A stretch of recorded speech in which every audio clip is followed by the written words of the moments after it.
Welcome everyone to our sixth session in our covenant study, part of the creating, which is the first third of our study.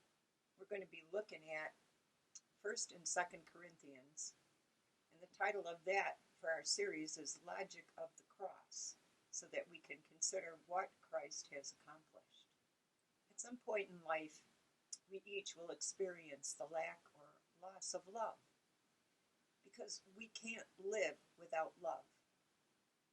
Fools for Christ. That's what Paul calls the Corinthians to become. But they're too caught up in their posturing, in their competing, their bickering, and their so-called wisdom to hear Paul.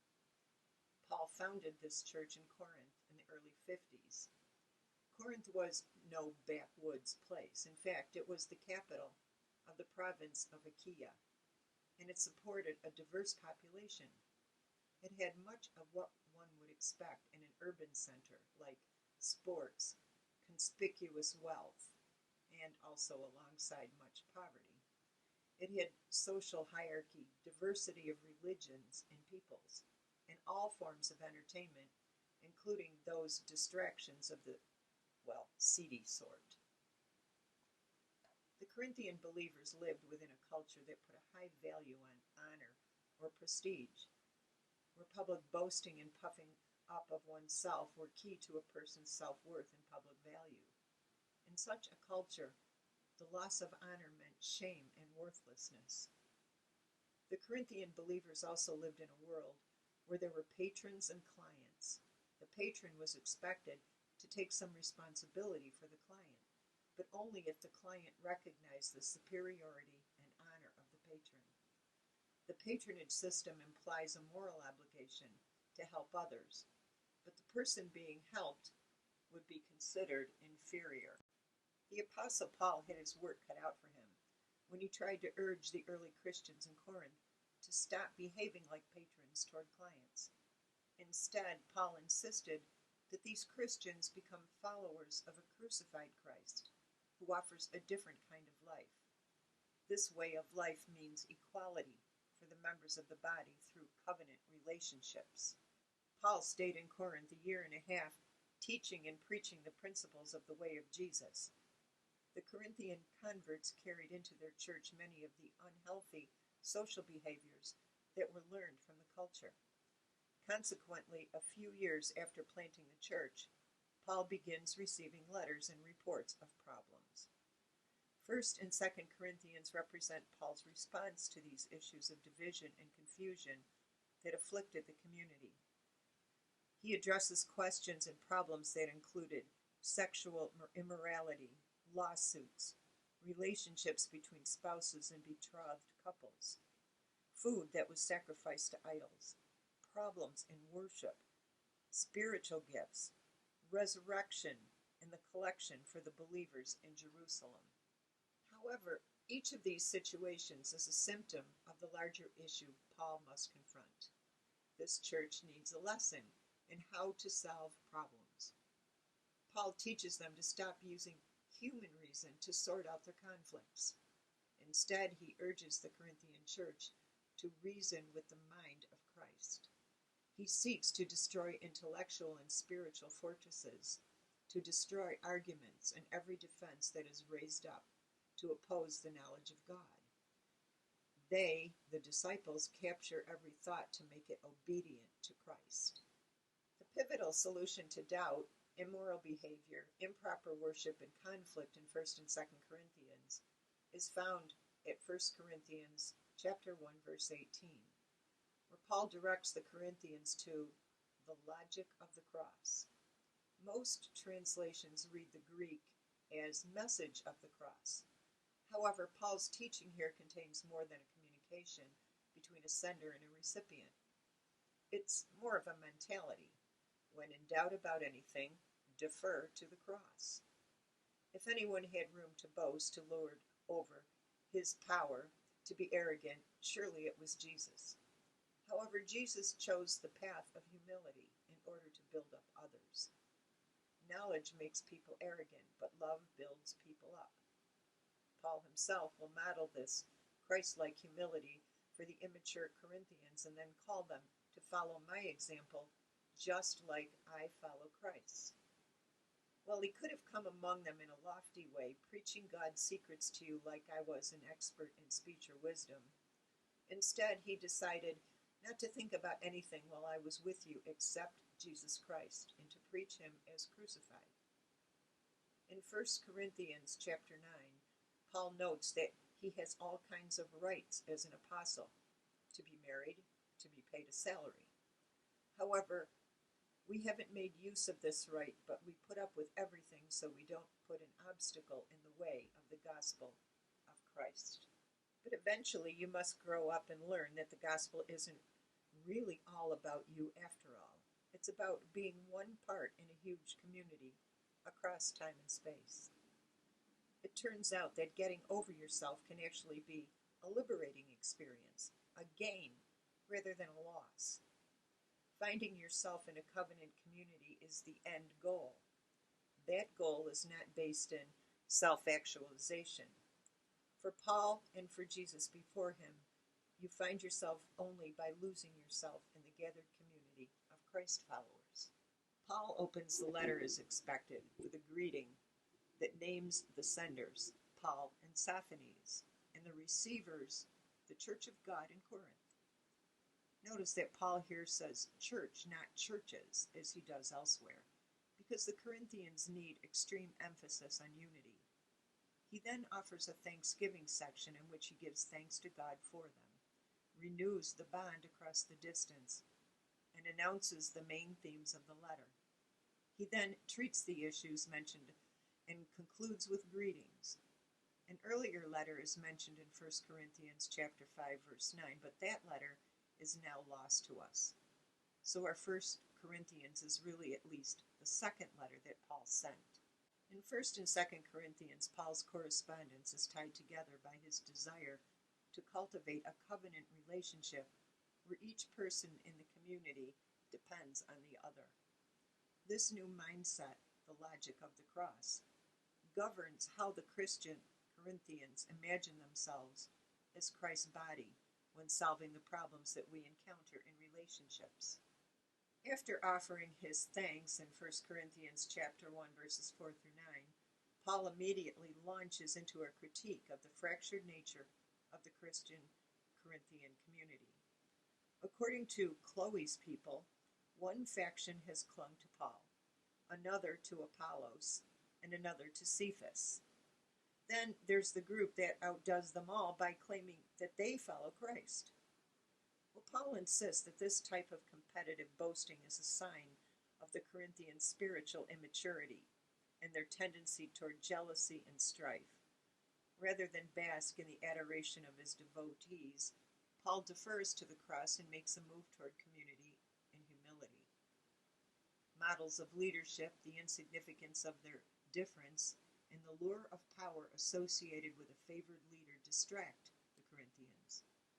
Paul finds their petty concerns disturbing because they limit his ability to dispense spiritual knowledge and diminish the Corinthians' opportunities to live into God's promise for their lives. Contrary to worldly wisdom that encourages exaggerated self-promotion and selfish claims to power, spiritual wisdom is characterized by learning to depend on each other with the kind of love that can't be repaid. The Corinthian Christians believed and declared, "I have the freedom to do anything." Paul agrees to this freedom, but this freedom must function according to the logic of the cross. So while he says, "I have the freedom to do anything," it turns out that not everything is helpful. So the issue isn't whether the action merely benefits an individual as much as whether it builds up and seeks to understand how one individual's actions might serve the community's common good. In 1 Corinthians 6, Paul advises the Corinthians to stop having sex, that is, with prostitutes. In the next chapter, 1 Corinthians 7, counsels other Corinthians to start having sex, but with their partners. Not surprisingly, Paul indicates the normal first-century idea that a husband has authority over his wife's body, but Shockingly, he also claims that the wife has authority over her husband's body. And then another surprise. As a good Jew in a Roman society that emphasized and rewarded procreation, Paul advises against marriage if at all possible. The one concession he makes is for lust. To those who were engaged, he counseled them not to get married because Paul believed Christ was coming back very soon. This also seems to have affected his advice that slaves should not bother trying to become free. The Corinthians' questions about food sacrificed to idols is tackled in 1 Corinthians chapters 8 through 10. Some Corinthians were apparently questioning whether they were free to attend meals at pagan temples. They argued that God is the one God and therefore there are no such things as idols, so that food is morally neutral. However, other Corinthian believers weren't as convinced. Attending these meals at pagan temples alongside other Corinthian believers compromised the so-called weak believers' moral consciences. Paul uses this question to restate his position on freedom in Christ. According to Paul, your freedom as an individual follower of Jesus can't be separated from the social and moral effects of your behavior on others. All believers possess knowledge, argues Paul. But knowledge minus love results in individual conceit rather than the building up of community. The issue in 1 Corinthians chapter 10 is slightly different from that in 1 Corinthians chapter 8. But the same policy prevails. When making an ethical decision, your choice depends on how it might affect the particular person or people witnessing your behavior. In one setting, it might be perfectly fine to eat the meat. In another setting, the same action might wound the conscience of the weaker. That would be the Christian who is superstitious or ignorant. In a stunning and memorable statement, Paul says, "The weak brother or sister for whom Christ died is destroyed by your knowledge." Such a person may appear to us primarily as an ignorant nuisance. To God, that same person is one for whom Christ died. As Christians, instead of insisting on our own rights, we are to be willing, like Paul, to become all things to all people, so I could save some by all possible means. Two issues are addressed in 1 Corinthians chapter 11, and that is proper head coverings during worship, and second, eating the fellowship meal. On the issue of head coverings, Paul lifts up three major points. First, he affirms that both men and women may pray and prophesy so long as both reflect God's glory. Second, his argument seems to preserve, even within the sphere of Christian identity, female and male gender distinctions. At first glance, he seems to follow a common cultural understanding of viewing men as having authority over women. However, in the same breath, he argues for a mutual interdependence between men and women that is more horizontal than vertical.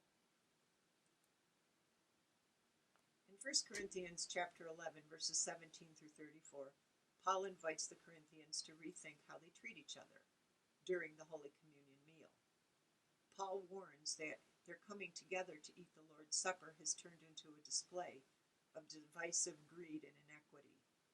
Those who partake in the Lord's Supper with no regard for the well-being of the poor or less wealthy individuals in their community are responsible for instances of sickness and death among members of the community, and they also merit the Lord's judgment. Spiritual gifts are addressed in 1 Corinthians chapter 12, emphasizing their source from God and their purpose of building up community. Everyone is gifted. No gift is better or more important than any other. And each gift is just that, it's a gift. So no one has grounds for boasting. Some gifts lend themselves to more showiness than others. Consider speaking in tongues, for example. That's a highly dramatic gift that draws attention. For the gift to serve the church in its witness rather than the individual, the congregation needs a translator or an interpreter. The church should always have the visitor in mind when it plans and conducts its worship. In 1 Corinthians chapter 15, Paul responds to those who deny that there is a resurrection of the dead. He begins by reminding deniers of the tradition that he has already learned from those before him regarding Christ's resurrection and appearances. He also refers to the scriptural witness. Though the argument that Paul makes for the next 50 verses can be difficult to follow, Paul is convinced that Christ has been raised. We will be raised. Death will be thoroughly defeated. We will have a sort of body that we can't yet fully discern, and God will be all in all. Nothing will exist outside of God. Well, we should just ponder that. The themes of death and resurrected life are also examined in 2 Corinthians. Notice the emphasis on affliction and consolation. Paul is afflicted. God consoles, and Paul extends that consolation to other sufferers. Who among us hasn't been rescued, or at least encouraged, by 2 Corinthians chapter 4, verses 7 through 9, about having a treasure in clay pots? And as Paul is encouraged and inspired his listeners, so he expects the Corinthians to let old things fade away and to become creatures of this new covenant. In 1 Corinthians chapter 16, verses 1 through 4, Paul reminds the Corinthians about the collection of money for God's people in Jerusalem, and he provides brief instruction on taking up an offering in the Christian community. In 2 Corinthians chapters 8 and 9, Paul offers more detail about the cultural and theological importance of making a contribution to support God's people in Jerusalem. First, salvation came to Gentiles through the Jews, so the Gentiles owe something to the Jews. Second, as demonstrated in Galatians chapter 2, the collection symbolizes the unity of the church's mission. Even though various branches of the church may have different people that they can see, know, or reach, Paul evangelizes Gentiles. James and John evangelize the Jews. Third, those who have more than others are to give for the sake of those who have less. God loves a cheerful giver.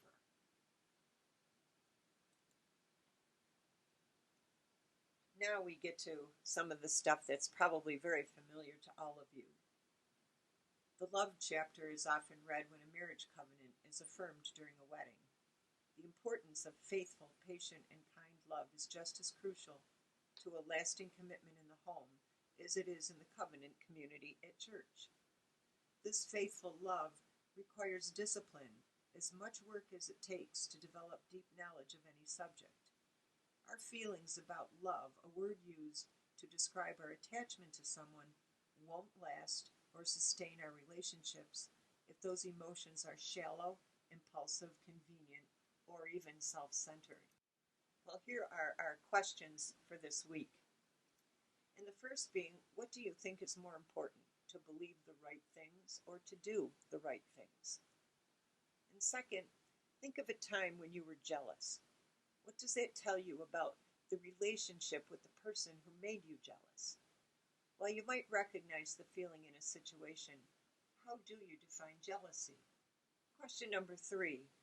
In more than one translation, compare how Deuteronomy chapter 5, verse 9 is stated. What does God experience when we follow or become attached to substitutes for a relationship with God? In our covenant with God, what evidence do we have of God's faithful love? And what evidence do we offer of our loyal love? Question 4. In several places in the Old Testament, a list of God's attributes is recited, which demonstrates the biblical behaviors that characterize God's covenant love. The first occurrence is in Exodus chapter 34, verse 6, when God passed by Moses on the mountain to offer the covenant and the Ten Commandments. Moses responds, the Lord, a God who is compassionate and merciful, very patient, full of great loyalty and faithfulness. Here are some other passages that cite this covenant response. I thank you for joining me on this little lesson number 6. We have one more to go after this in our creating part of the covenant series. So I'd like to leave you with this. Our hearts and lives are changed by the logic of the cross, which proves Jesus' faithful love for us. In our covenant series next week, which is our lesson number 7, we'll be talking a little bit about covenant renewal and refreshing our relationships. The God of heaven and earth calls us to live in covenant relationship with him. So next time we'll be looking at the books of Deuteronomy, Joshua, Judges, and 1 Samuel. So I look forward to seeing you.